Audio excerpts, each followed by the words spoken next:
The 1970s gave us some of the most iconic horror movies in the history of the genre, and while those others might get more of the spotlight, to hardcore aficionados, Phantasm has left an indelible mark. Well, that's a good place to start, Phantasm. Oh, wow. Okay, so what happened was I had done 2 films with Don Coscarelli, who is the writer that directed most of them, the Phantasms. And we had done a film called Jim, the World's Greatest. And I played a hang glider pilot named O.D. Silingsley. And the name fit me, because, or the character, I should say. And so we had fun with that. And then we did another film called Kenny and Company. And that I played a grammar school, grammar school teacher. Michael Baldwin, that was his first film with Don. And so that was cool. And then the third film was Phantasm. And, it was kind of like Don always wanted to do a horror film. And I've always loved them, all the way back. Invasion of the Body Snatchers, 1956. I saw it when I was about 11. And was that scary? I mean, the idea of some alien taking over your mind and your body, I still get chills when I talk about it. But so I've always loved horror. Don's always loved horror. And he put together Phantasm, and it was so off the wall. I mean, it was a whole other world of horror. Mystery, suspense, comedy.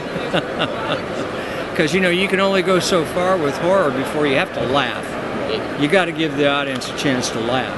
Release. And so, it's always been laced with some really good comedy. And it's one of the things I've always loved about the film and being able to be Reggie in the film. It's now 40 years since the original Phantasm came out.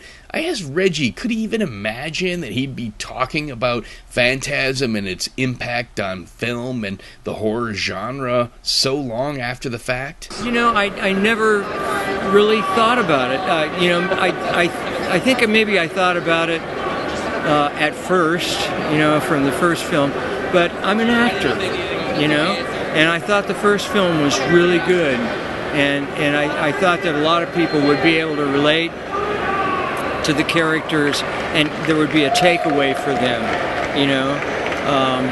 and so I wasn't surprised. Let's put it that way. I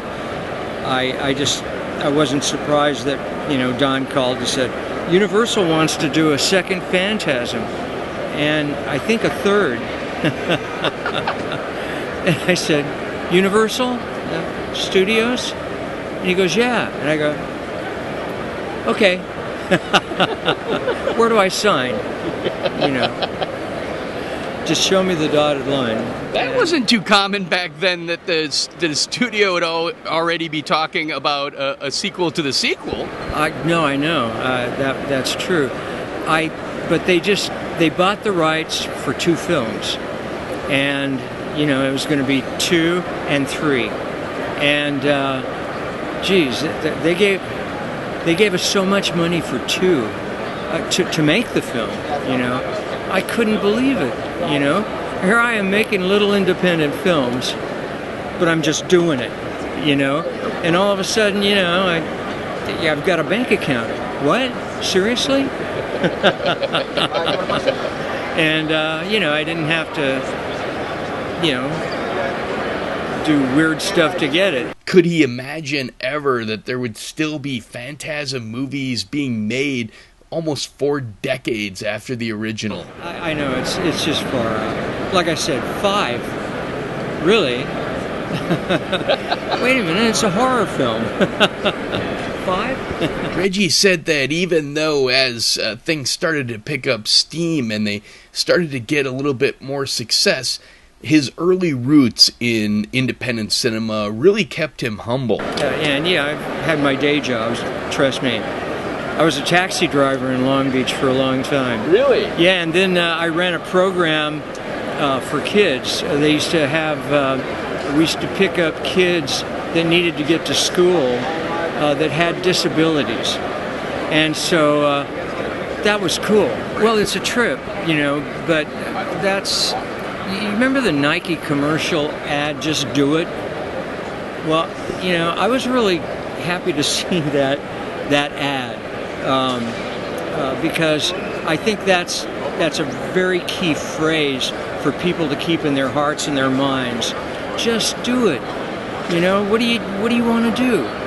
You know, okay, go do that. You know, and you'll figure out a way to get it done, or somebody will help you to get it done. You know, I've been doing this. I've been making these films, well, Phantasm, for like 40 years.